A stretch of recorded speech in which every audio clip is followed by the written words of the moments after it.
Hello, I'm JT Russell. Today's topic is Where is Jazz? And I have with me today as my guest, the incomparable Giacomo Gates. Good evening. How are you? Good to see you. How are you?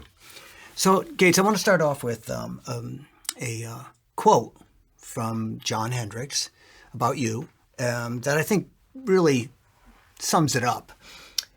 Not many people can master this music, but Giacomo Gates has. He's an important man. Jon Hendricks. Pretty sincere guy, right? Well, I tip my hat to Jon Hendricks. Yeah, absolutely. So you're a guy from Bridgeport, Connecticut. Right. But Bridgeport in the 1970s. Well, that's when I left Bridgeport. I wasn't born in the 70s, but yeah. I could tell you that. I was born in 1979.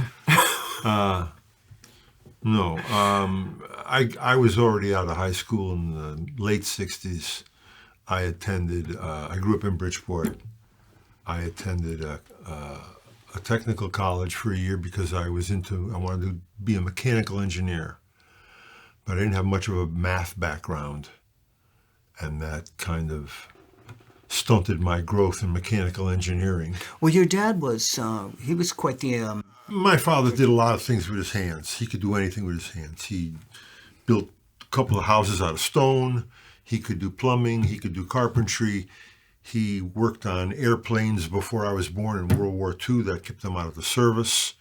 From that, he was working on repairing and built a couple of cars from the ground up, racing cars. He worked for Saab. They built a thing called the Formula S. I was a kid. I was, 14, maybe 15. The first open wheel single seat car that was available to, I don't want to say the working man, but almost. The first car that did that was a thing called Formula V. It had components of a Volkswagen. And Saab wanted to compete with that, so they put out a Formula S. But they had to have a prototype. And my father built the first one. Your father was, they made an attempt to recruit him by Enzo Ferrari, am I correct? Yes, I was a toddler.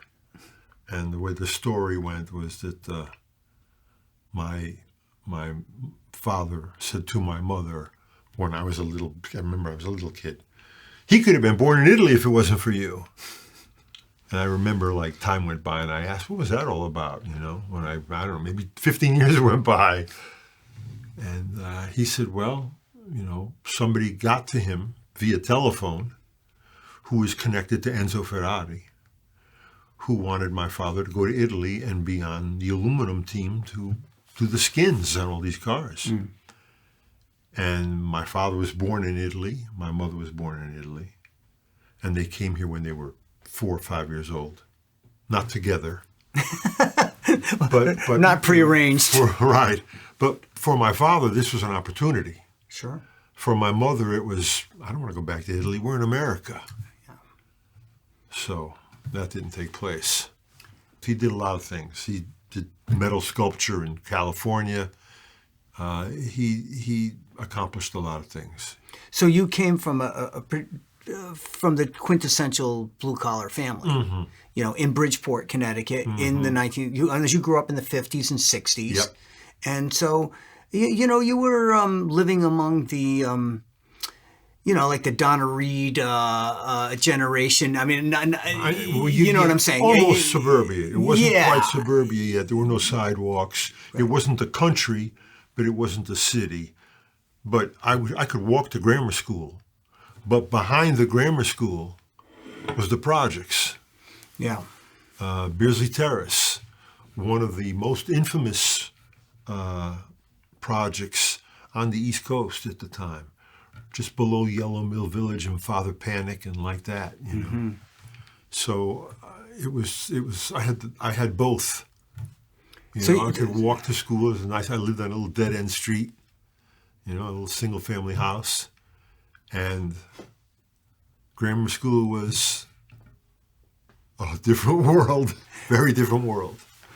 But as you got older and in a natural way, you're going to spread your wings. You're going to want to go places and do things. That brought you out into, growing up in. I know growing up in Bridgeport at that time as a teenager, once you're out of that little nucleus of the home through grammar school and what we call middle school now, then you get to see things. Yeah. High school was very different then than it is now. Yeah.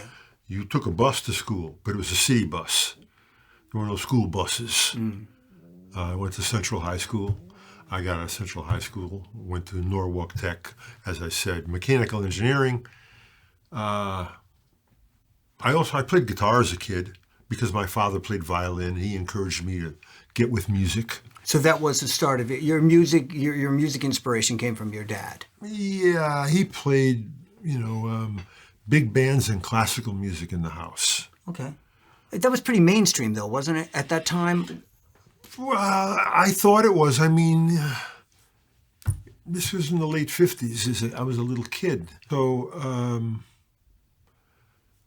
I heard Duke Ellington and Count Basie and Fletcher Henderson and the classics. And my father could play. He played pretty well. He didn't play commercially, but he could play. He could really play. Oh, okay. And was he schooled at all?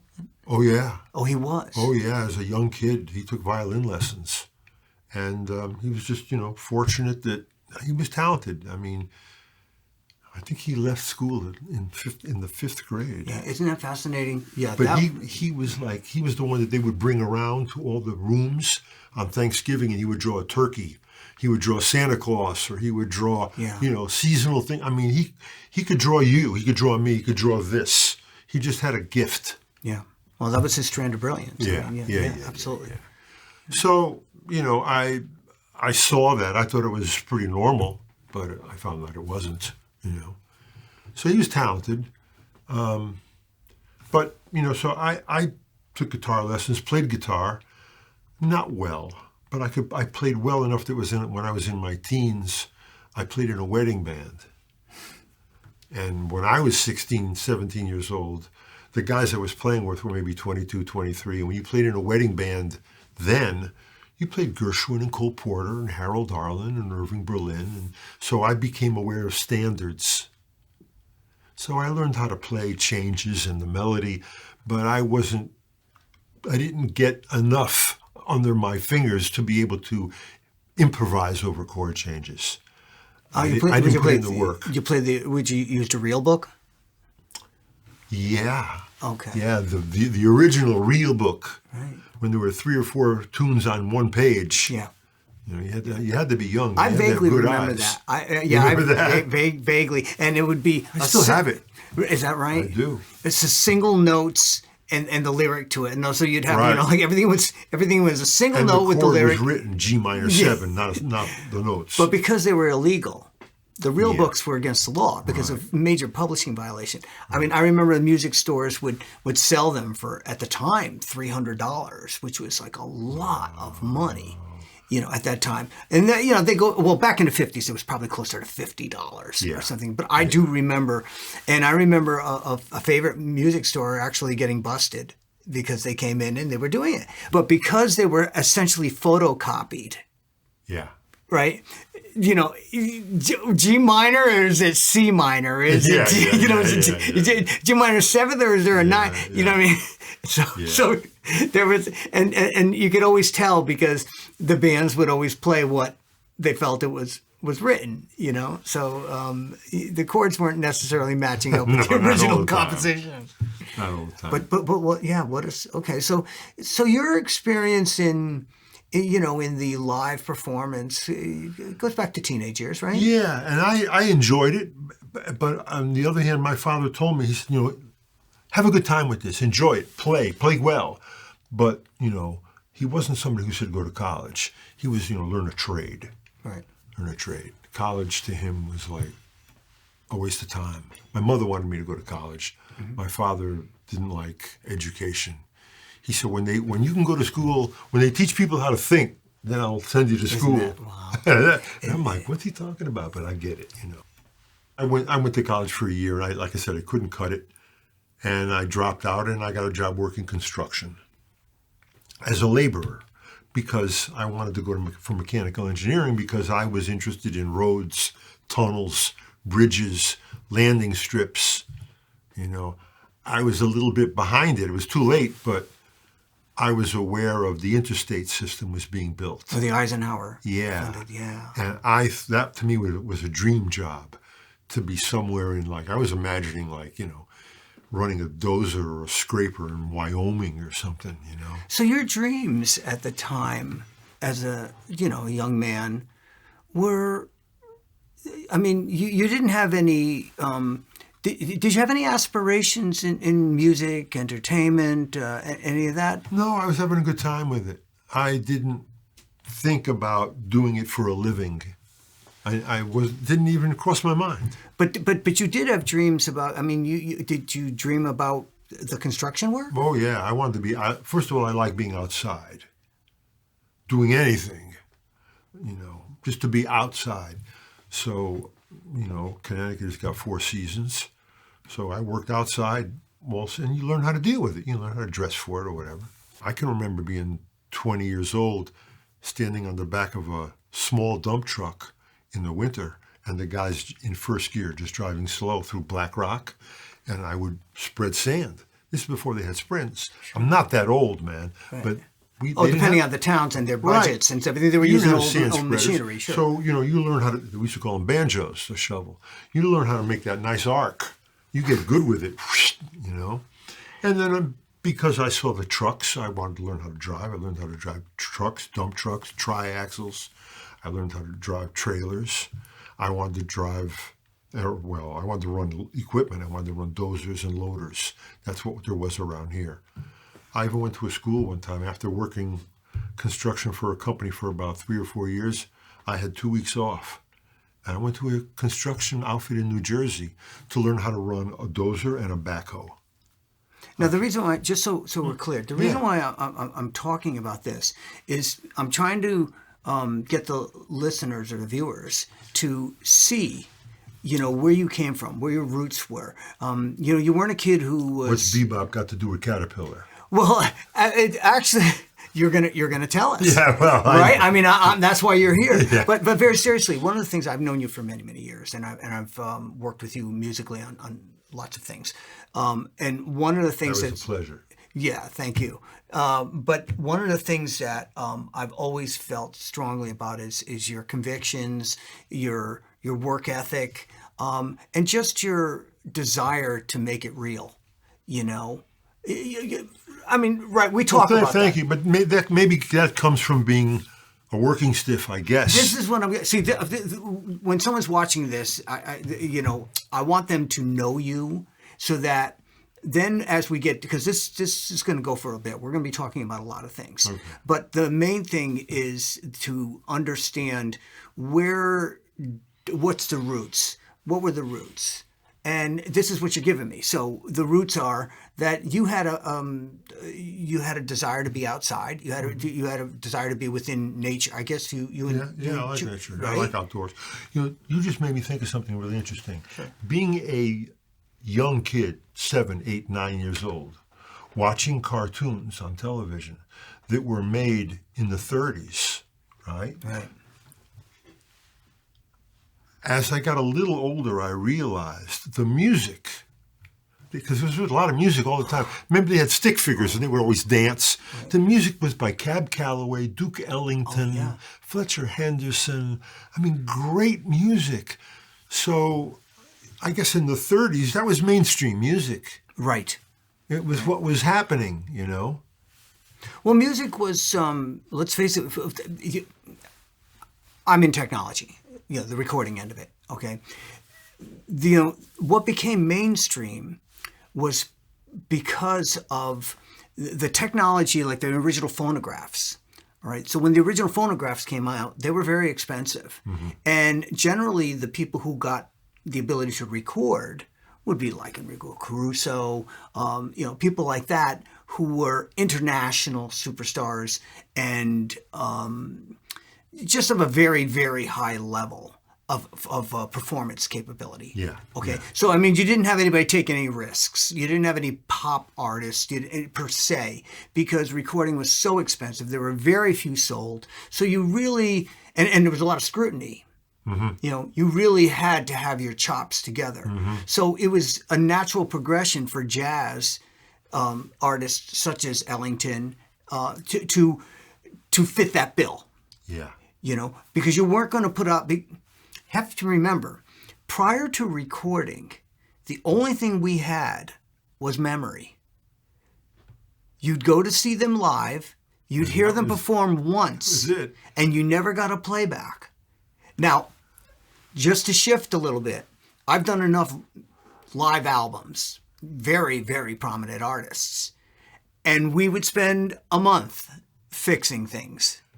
So when you get it at home and you go, wow, they're really good live. No. It's done over like 7 nights on the tour. And then we spend another 20-something days in the studio overdubbing, et cetera, et cetera. So to the point of, if at that time you were going to release a record which had very limited amount of players in the world, it had better stand up as far as performance goes. And that would only be the people who could really play and really perform. So but that was a very good thing, because the standard for performance was by the best of the best. Yeah. You know, but that was mainstream at the time. Yeah. So, I mean, maybe having that influence of hearing that music as a little kid, I mean, I didn't think of it until I was 17. I thought, wow, I was watching cartoons with Duke Ellington was playing and his orchestra, you know. So that was an influence, I guess. Okay. You know. And I fooled around. I played the guitar. I played a little harmonica. You know, I sang a little bit. You know, when I was 7 or 8 years old, my parents sent me to tap dancing school. I didn't like it because I didn't want to go, but they thought it was something that was happening in the community. Send the kid, you know, maybe he'll learn something. I think I was there for, you know, a month or so, and then they were going to have a recital. And I remember saying, you know, I don't want to dance in the recital. And the teacher said, if you don't dance, you'll have to sing. And I said, okay.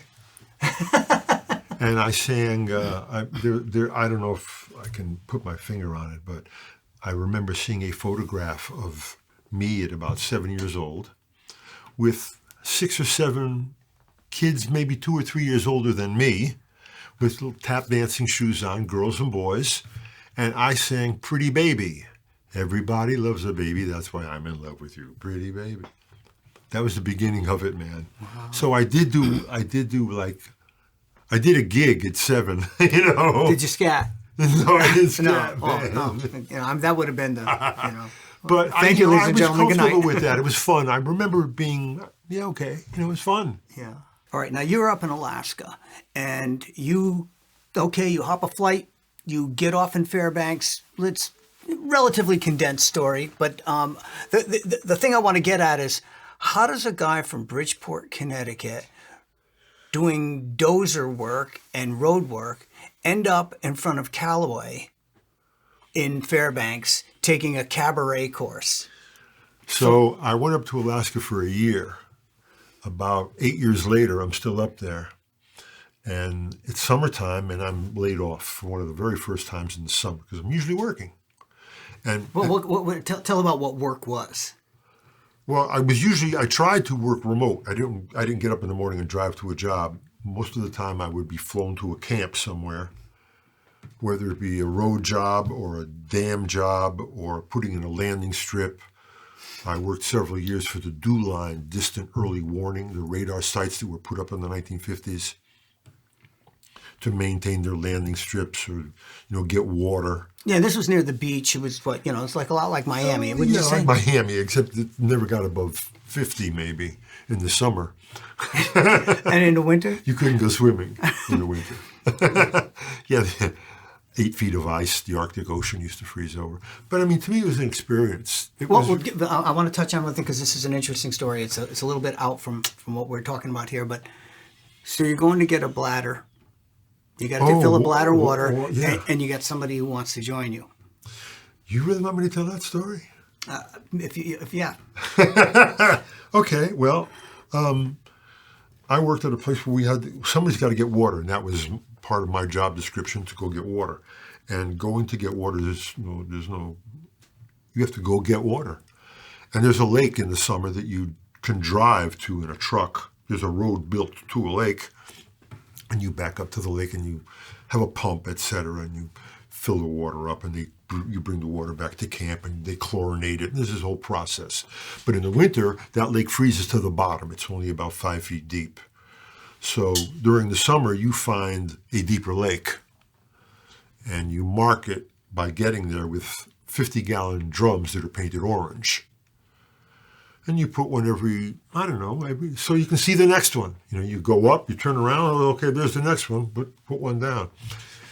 And when the tundra freezes over and the close lake is frozen, you go out there with a small dozer and you pull a sled that's got like what they call a bladder.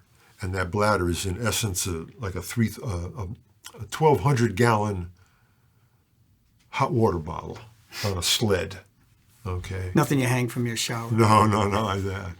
And you couldn't put it in a tank because the tank would freeze. So you put it in this bladder, and where it's moving, it keeps it moving. So it takes maybe an hour to get out there in a dozer.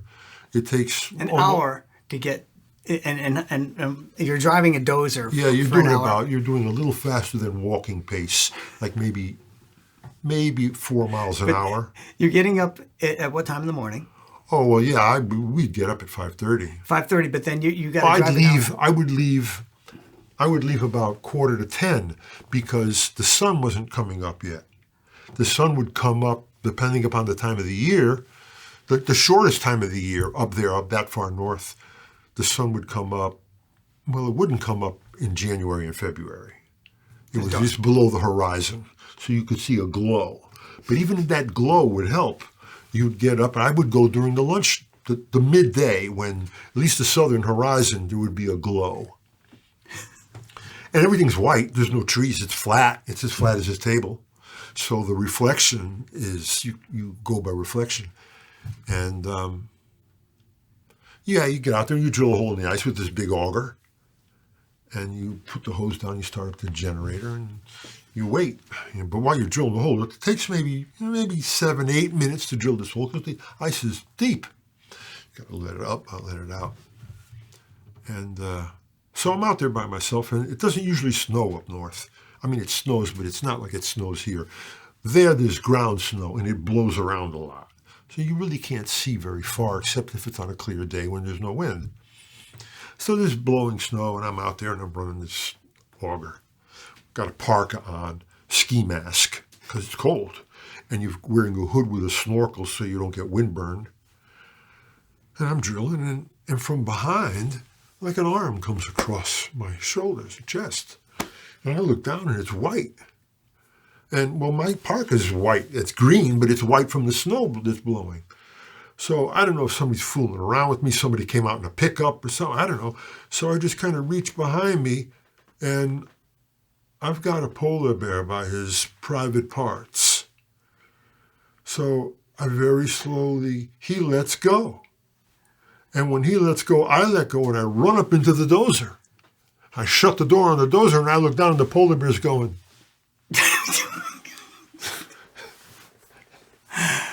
Okay, I didn't know it was going there. I thought that's the story you wanted me to tell. Well, no, I just wanted to tell a story about how, like, you would be stalked by these things. Well, that's Giacomo Gates. Yeah. That story came from. You will not take Walter Cronkite's place, although there are a lot of people today you probably would. But you will not take. That's funny. That's true. Well, it's not that it's true, but when I first started to go out there, I asked some of the people who were at that site. I said, "Listen, do I have to worry about polar bears? I mean, we're up above." No, you won't know it when they hit. That's the answer. Is that right? Yeah, that's what the guy said to me. He said, "You'll never even see him coming, man, because the only dark spot on him is his nose, and they're really smart. So we are on their food list. Okay, that's the only animal left on the planet that will actively hunt a human." I mean, you might get but you might get killed by a lion or a grizzly bear, but it's out of something else. Yeah, for protecting its young or something like that. Yeah. Something. food. You know, they don't want you for food. They're eating, and you happen to walk upon them. But a polar bear will see you a couple miles away and go, "That looks like breakfast to me, baby." And he'll come to you when he gets close. He gets up down and he covers himself. And then he gets a little closer and he covers himself. And when he thinks he's close enough, he rushes you. And it's over. It's over. It's over. So this is okay. It's not like you're going to get hurt. This is the guy who like, you know, was, yeah. Go. Well, I would ask people, you know, do I have to worry about polar bears? And he said to me, of course. He said, but don't worry about it. You'll never see them coming. And then somebody told me that story, and I, like you, was listening, like, what? And then once it goes there, it's questionable. But always is. Yeah. But, I mean, there were situations when I would walk out of the camp in the morning, and I'd have to walk maybe, I don't know, 50 feet to another building, a warehouse building, where there was a gym. And I'd go in the gym in the morning to work out. Well, there's no traffic. There's no road. The nearest thing was maybe an Eskimo village 60 miles away. The way you get there is by airplane. There's a landing strip. But when I would walk out of that building to walk into the next building, and if it was wintertime and the polar cap was frozen over, I didn't step out looking for a Buick. I stepped out looking for a polar bear. I mean, if you're in the wrong place at the wrong time up there, there's no help. So you're there. So you go through a few years of this. 8 years, you said. Well, even more. I mean, yeah, and then you also worked as a bouncer for some people. Some ladies of the evening. Yeah, offering services. Yeah, all right. Just and like then kind of a slight protectorate. And then you slopped. I did work as a bouncer in a gambling casino, like a bouncer. I was just like, they told me to hang around. Just in case. Yeah, I never really had any issues. This place was open all night, right? I mean, it was nonstop. The first job that I had in Fairbanks, Alaska in 1975 wasn't construction. I got a job. I lived in a boarding house, and the lady who ran the boarding house got me a job working in a liquor store. And, I never worked retail, okay? This is from 9:30 p.m. to 5 a.m. Liquor stores were open all night. It was a boom town. It was like nothing I ever saw. It was the Wild West. And I was there from like, I don't know, the end of September till like the beginning of December. So I saw like lots of light, less light, and a lot of dark. I mean, when I first got up there, it was about this time of the year, maybe mid-September. And people would walk in 3 o'clock in the morning, the sun would already be up. And they were really hammered, man. Yeah, but they're starting a new day. They're starting a new day. So yeah, from working in places like that and seeing you bacon and egg sandwiches along with the cognac, no. Yeah, none of that. No sandwiches, just cigarettes and booze. And it was like a wide open town. It was like 3 or 4 blocks of downtown with Cadillac cars with Rolls Royce hoods, yellow and pink. And cats with, bell-bottom orange suits and platform shoes, and maybe 100 ladies of the evening in 3 or 4 blocks. It was wild. So after working and really loving to be out in those remote places and learning how to run 2 or 3 pieces of equipment really well, and being in the union hall long enough for them to know that if I walked in, they could send me on a job and know that I'm not going to get sent back. And so everyone knows, these are big machines. We're not talking about something you're going to see on the side of the Merritt Parkway. Just like scrapers, D9s. Yeah, I mean, you're taking down mountains. You're moving mountains. You're building, you're going into the wilderness, and you're creating a road out of nothing. Yeah, the surveyors come These first. Are big machines, and you showed me a couple of YouTube videos recently where it shows how these guys slide these machines down these hills in order to dump. Fun. It's insane because they're it's like a building. It's like you're driving a building. But I mean, what I'm getting at is these are very big, dangerous machines that require a great deal of skill and finesse to drive. You got to learn how to run it. It's not, you don't just climb in it. You got to learn how to run them. It's part of being an operating engineer, which I was I worked really hard to get into the operating engineers union. It took me a year to get the job that I wanted. I said I was gonna be up there for a year. It took me a year to get the job that I wanted. In the meantime, to make the rent, I did, you name it, I did it. I worked in a liquor store. What they call swamped bars, meaning you clean them up after the melee that happened, you know. You had a thing for elegance, didn't you? Yeah, I did, man. I did things that I never thought I would do for a living. So it really was an adventure. It was wonderful. It was great. And how so? There was people from all over the world who worked construction, and some who didn't. Some never worked construction, but they went up there because it was a boom or bust. Well, that was also during a bad economy here, right? Yes.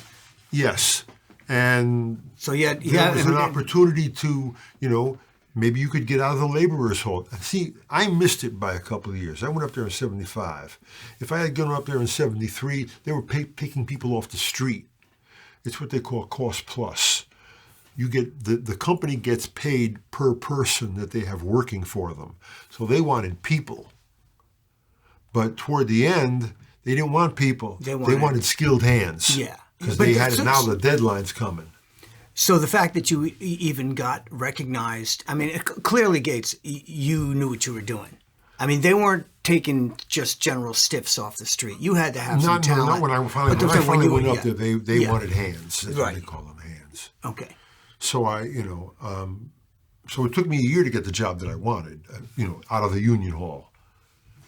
And once I got established in the union hall as somebody that they could send out to run like a high production loader, well, then they wouldn't be afraid to send me out if it was a high production loader job because I wouldn't get sent back. Because it cost them money. Right. They got to send you to the job. That's on an airplane. So when you get the job in the union hall on Tuesday afternoon, tomorrow morning at 4:30 a.m., you're on the plane.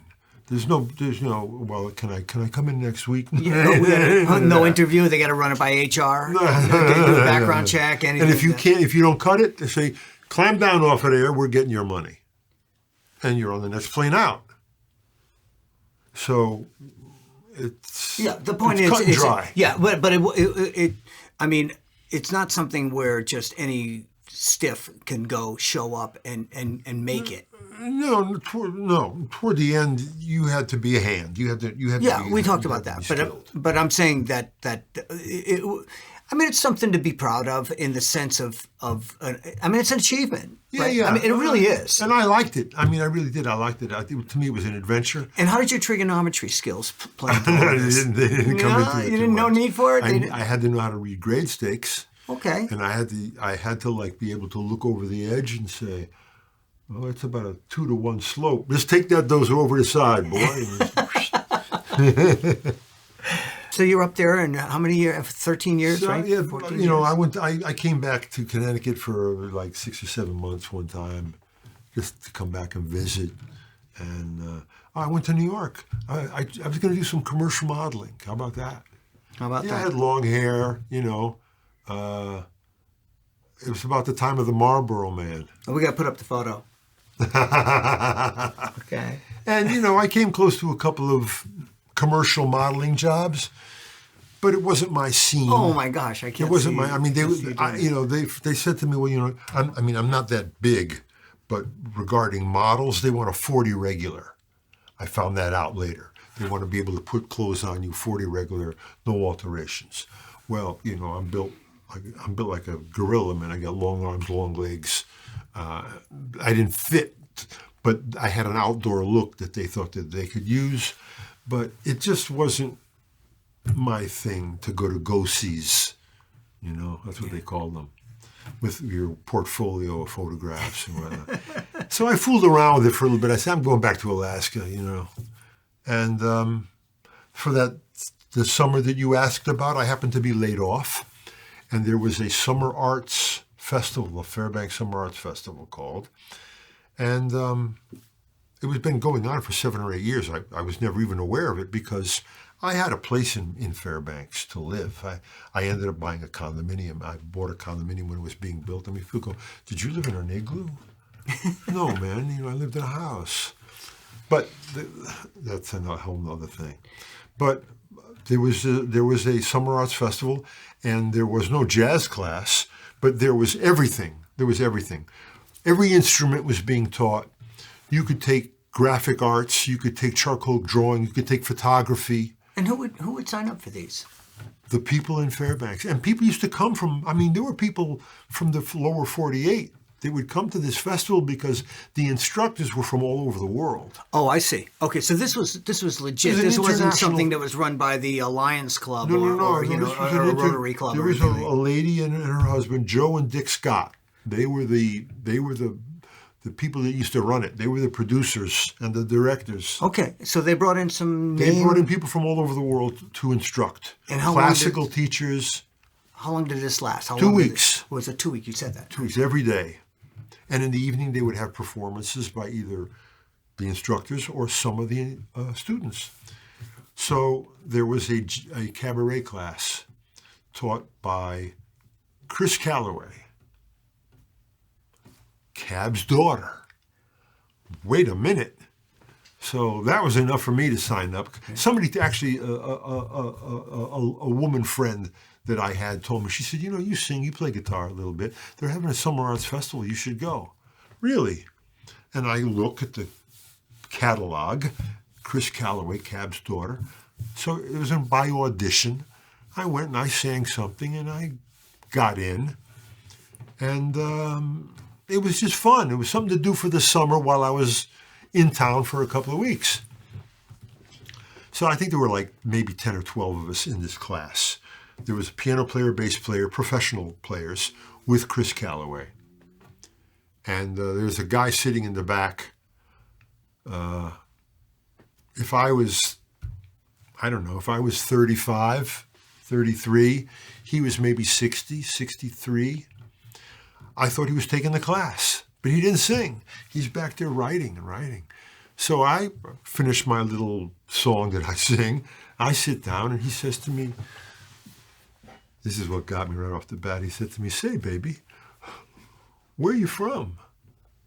Say, baby, he's speaking a different language. I knew it wasn't like that, you dig? Yeah.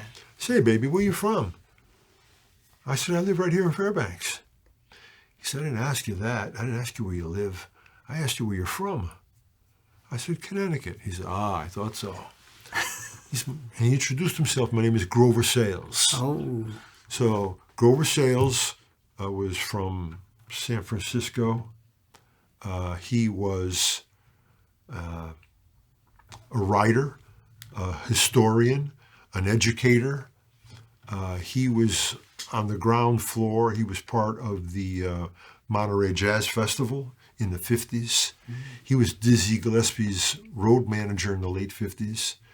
His friends in his day were Jonathan Winters, Lenny Bruce. Oh, yeah. Wow. He did the most extensive one-on-one interviews with Thelonious Monk. I mean, he was the guy that I wanted to run into because he was there firsthand. He had stories. He was funny. He was articulate. He was hip. He was an old hipster. But he freely had these conversations with you. Oh, yeah. Well, we got to know each other, I mean, once I found out who he was, I was full of questions. Right. And he was open and friendly and funny and hip. And he was, staying in a dorm. I had a place. So I'd say, Grover, you're going back to the dorm? Come on, let's go get something to eat, So we'd hang. And I got to say a quick funny story. We went to brunch one time. And it was a great brunch on a Sunday. Sunday was off. I picked him up. We went to brunch. And, he was a great, hip guy, funny. So there's canned music playing that neither one of us was enjoying, but neither one of us said anything about it. So I was working construction, but I was laid off. So I wanted to treat Grover. I got it. I'll be right back. So I go to pay the tab, and I see Grover put a card down on the table that we ate at. So I went over there, I came back, and I picked up the card, and it said, now here's a guy who was a music critic. The card said, if we ate what we heard, we'd be dead. So that tells you about where he's coming from, Yeah. you know. But it still was a club that you had to have Oh membership. no, yeah, to. I wasn't a member. But I guess, you know, I tried to You are absorb- now. Pardon me? You absolutely are now. Well, that's nice. I mean, I feel accepted by a lot of musicians who are gone now, but who made me feel like I had some kind of validity. But it wasn't just like, I mean, there was always a test.